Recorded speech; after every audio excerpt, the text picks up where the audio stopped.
నమస్కారం గురువు గారు. శ్రీమాత్రే నమః. రాబోతున్న గురుమౌఢ్యమి, శుక్రమౌఢ్యమి ఏ రాశి వారిని ఎలా ప్రభావితం చేయబోతుంది? తప్పకుండా అమ్మా. ఫస్ట్ ఆఫ్ ఆల్ ఏంటంటే మౌఢ్యమి అని చెప్పి చూసుకున్నట్లయితే దాన్ని శుక్రుడు, గురువు, శుభగ్రహాలు. ఈ శుక్ర గురువులు గనక రవికి కక్షలో కనుక కొంచెం దగ్గరగా వెళ్ళినట్లయితే దాన్ని మౌఢ్యమి అంటారు. ఓకే, ఆ మౌఢ్యమి అప్పుడప్పుడు ఏర్పడుతూ ఉంటుంది. ఆ సమయాల్లో ఈ శుక్రుడు, గురువు రెండు కూడా శుభగ్రహాలైనందుకు ఈ శుభగ్రహాల యొక్క దృష్టి కనుక భూమి మీద సరిగ్గా లేనప్పుడు శుభకార్యాలు ఏవి కూడా ప్రారంభించరు. ఈ శుభకార్యాలతో పాటు మీరు అన్నట్టుగా ఒక్కొక్క రాశి నుంచి తీసుకుంటే లేదా ఒక్కొక్క లగ్నం నుంచి తీసుకుంటే ఒక్కొక్క లగ్నానికి ఒక్కొక్క రాశికి ఒక్కొక్క సంబంధించిన విషయంలో స్ట్రక్ అవ్వడము, ఆగడాలు జరుగుతుంటాయి దాని యొక్క భావాన్ని బట్టి. కాబట్టి ఒక్కొక్క దానికి ఒక్కొక్క పరిహారం ఉంటుంది. దానికి సంబంధించినటువంటిది ఒక్కొక్క కొన్ని విషయాలు జాగ్రత్త తీసుకోవాల్సిన అంశం ఉంటుంది. ఇప్పుడు సింహరాశి వారికి ఎలా ఉండబోతుంది? సింహరాశి వారికమ్మ తృతీయ దశమాధిపతి అవుతాడు శుక్రుడు. గురువేమో పంచమ అష్టమాధిపతి అవుతాడు. తృతీయ దశమాలు అంటే ఏమిటి అంటే మీరు ఇంటర్వ్యూస్, మాట్లాడుకోవడము, కమ్యూనికేషన్. దశమం అంటే వృత్తి. ఇక్కడ వీళ్ళకి ఎక్కడ ఇబ్బంది వస్తుంది అంటే వీళ్ళు చేసే ఆఫీస్లో ఒక్కొక్కరు ఒక్కొక్క ఆఫీస్కి వెళ్తుంటారు కదా, వాళ్ళు చేసే వృత్తి ప్లేసెస్ ఉంటాయి కదమ్మా ఆఫీస్ అది. అక్కడికి వెళ్ళి అక్కడ వీళ్ళ పై బాస్ కానీ లేకపోతే వీళ్ళ కొలీగ్స్లో కానీ ఎవరైనా స్త్రీమూర్తి ఉంటుంది అనుకోండి, వాళ్ళతో జరిగే కమ్యూనికేషన్స్ వల్ల వీళ్ళ జాబ్కి ఇబ్బంది వస్తుంది సింహం వారికి.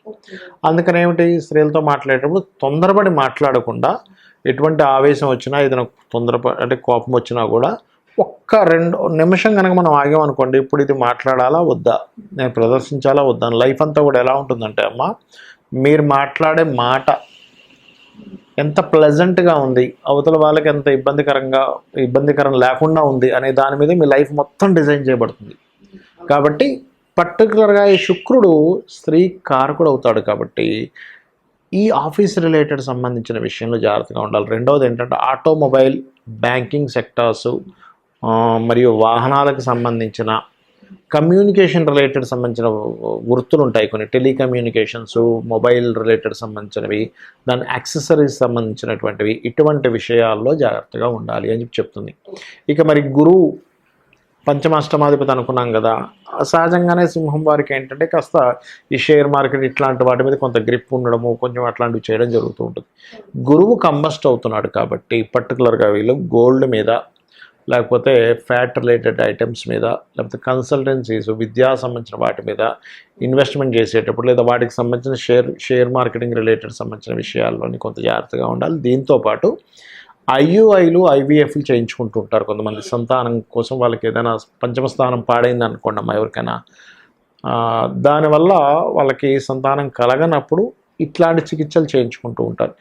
ఇటువంటి విషయాల్లో వీళ్ళకి పరిపూర్ణంగా ఇప్పుడు వీళ్ళు కరెక్ట్గా ఉన్నారా, ఇప్పుడు చేయించుకుంటే ఫలితం ఉంటుందా లేదా అని కంప్లీట్గా తెలుసుకోవాలి. వీలైనంత మట్టుకు ఈ గురుమౌఢ్యం, శుక్రమౌఢ్యం అయిపోయాక చేయించుకోవడం మంచిది, వీరు గుర్తుపెట్టుకోండి. అలాగే సంతానానికి సంబంధించిన నిర్ణయాలు తీసుకునే విషయంలో, అంటే సంతానం ఆల్రెడీ పొందుతారు కానీ వాళ్ళని ఎక్కడికో హాస్టల్కి పంపించడమో లేకపోతే ఇంకోటి ఎక్కడికో పంపిస్తుంటారు, ఉద్యోగం కోసమనో, వ్యాపారం కోసమనో, లేకపోతే చదువు కోసమనో, ఇలాంటి ముఖ్యంగా చదువు కోసం పంపించేటువంటి విషయాల్లో. ఎందుకంటే ఇక్కడ సింహం నుంచి పంచమాధిపతికి అష్టమాధిపత్యం కూడా వచ్చింది. అంటే సింహం నుంచి ఆ యొక్క జాతకుడి లేదా జాతకురాలి యొక్క సంతానానికి సంబంధించిన విద్య లేదా సంతానం ఏదైనా వాహనం కొనుక్కోవాలనుకుంటే ఇటువంటి విషయాల్లో కొంత జాగ్రత్తగా ఉండాలి. మరి మీరు చేయవలసినటువంటి దేవతారాధన ఏమిటి అంటే సూర్య భగవానుడికి చూడమ్మా, మనం ఎక్సర్సైజ్ చేస్తుంటాం, 12 పోస్టర్స్ అంటూ ఉంటారు. మరి వీళ్ళు చేయాల్సిన రెమెడీస్ ఏమిటి, పరిహార మార్గం ఏమిటంటే సూర్యుడు నమస్కారాలు ఉంటాయి, మీరు చూసే ఉంటారు, 12 పోస్టర్స్ చేస్తుంటారు. అది గనక వీరు చేసినట్లయితే సూర్యుని యొక్క అనుగ్రహం వల్ల కంబస్ట్ అయ్యి మీరు ఏదైతే ఇబ్బంది పడతారో ఆ యొక్క ఇబ్బంది అనేటువంటిది తగ్గుతుంది. ఇప్పుడు ఈ గురు శుక్ర మౌఢ్యాల వల్ల కొంతమంది ఏమంటారంటే కొన్ని పనులు చేయొచ్చు అంటారు, కొంతమంది కొన్ని పనులు చేయకూడదు అంటారు. వాటి గురించి అంటే ఎవరేం చెప్పినా శాస్త్ర ప్రమాణం అమ్మ. ఏమిటి ఆ శాస్త్రము, ఏం చెప్పింది మనకి, నిర్ణయ సింధు, ధర్మసింధు గ్రంథాల్లో ఏముంది అని చెప్పి చూసుకున్నట్లయితే ముఖ్యంగా శుక్రుడు వివాహానికి, గృహాలకి కారకుడు. కాబట్టి లగ్నపత్రిక రాసుకోవడం చేయకూడదు. చాలామంది ఏమనుకుంటారు, వివాహం చేసుకోవట్లేదు కదండి, కేవలం లగ్నపత్రిక రాసుకుంటున్నాం కదా, దీనివల్ల దోషం లేదనుకుంటారు. కాదు, లగ్నపత్రిక అంటే కూడా వివాహంలో ముఖ్యమైనటువంటి పాత్ర పోషిస్తుంది. కాబట్టి లగ్నపత్రిక అస్సలు రాసుకోకూడదు. రెండవది, వివాహం అయితే ఎట్టి పరిస్థితుల్లో చేసుకోకూడదు, గుర్తుపెట్టుకోండి. ఇక శంకుస్థాపన, గృహప్రవేశము, నూతన గృహ ప్రవేశం చేస్తుంటారు, నూతన గృహ శంకుస్థాపన చేస్తుంటారు, గృహ ఆరంభం చేస్తూ ఉంటారు, చూసారా, ఇటువంటివి అస్సలు పనికిరాదు, ఇది గుర్తుపెట్టుకోండి. అందులో గురుమౌఢ్యమి సంబంధించిన వాటిల్లో ఏంటంటే ఉపనయన సంబంధించినటువంటివి కూడా చేయకూడదు. ఇది మెయిన్గా గుర్తుపెట్టుకోండి. మరి చేయదగ్గ పనులు ఏమిటి అని చెప్పి చూసుకున్నట్లయితే, ఇప్పుడు అన్నప్రాసన ఉంది, అన్నప్రాసన చక్కగా చేసుకోవచ్చు, దానికి ఏం సంబంధం లేదు.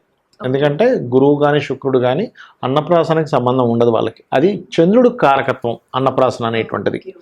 ఓకే, అదేవిధంగా ప్రయాణాలు కూడా చంద్రుడు కారకుడు. చాలామంది ఏమనుకుంటారంటే, అమ్మో మనం ఇప్పుడు ఈ మౌఢ్యం ఉంది కదండి, ప్రయాణం చేయొచ్చా అనుకుంటారు.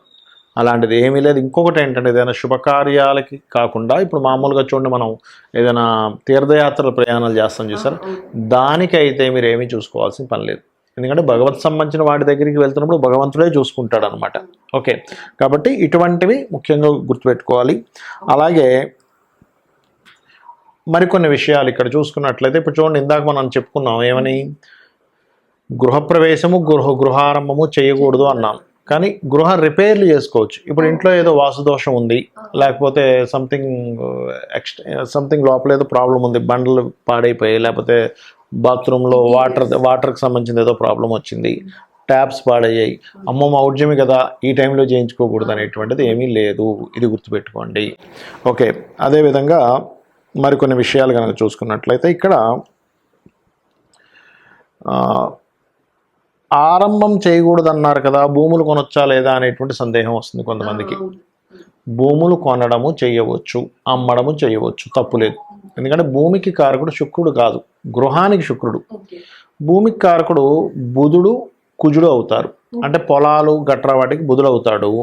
అదేవిధంగా ఈ యొక్క ల్యాండ్స్కి కారకుడు కుజుడు అవుతాడమ్మా. కాబట్టి కుజుడు ఎక్కడ అవ్వట్లేదు కదా, ఎప్పుడు మీరు కొనకూడదు, అమ్మకూడదు, ఎప్పుడు చేయకూడదు, కుజుడు కంబస్ట్ అవుతాడు ఒక్కోసారి, అలాంటప్పుడు చేయకూడదు. ఓకే, అది గుర్తుపెట్టుకోండి. అలాగే మరొకటి ఏంటంటే, ఇంకొంతమంది నేనంటే హాస్యాస్పదంగా ఉంటుంటుంది, ఉద్యోగంలో జాయిన్ అవ్వచ్చండి అని అడుగుతుంటారు మౌఢ్యంలో. ఉద్యోగానికి సంబంధం లేదు, చక్కగా ఉద్యోగం మారాలనుకుంటే మారచ్చు, కొత్త ఉద్యోగంలో జాయిన్ అవ్వచ్చు.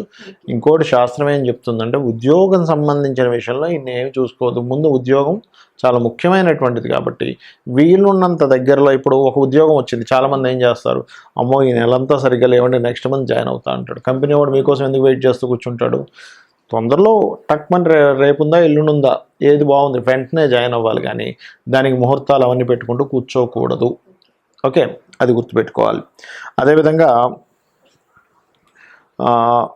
వాహన సంబంధించినవి మాత్రం కొంచెం ఒక మంచి, అంటే ఈ మౌఢ్యంలో కంపల్సరీ ఒక్కోసారి వాహనం కొనాల్సి వస్తుంది.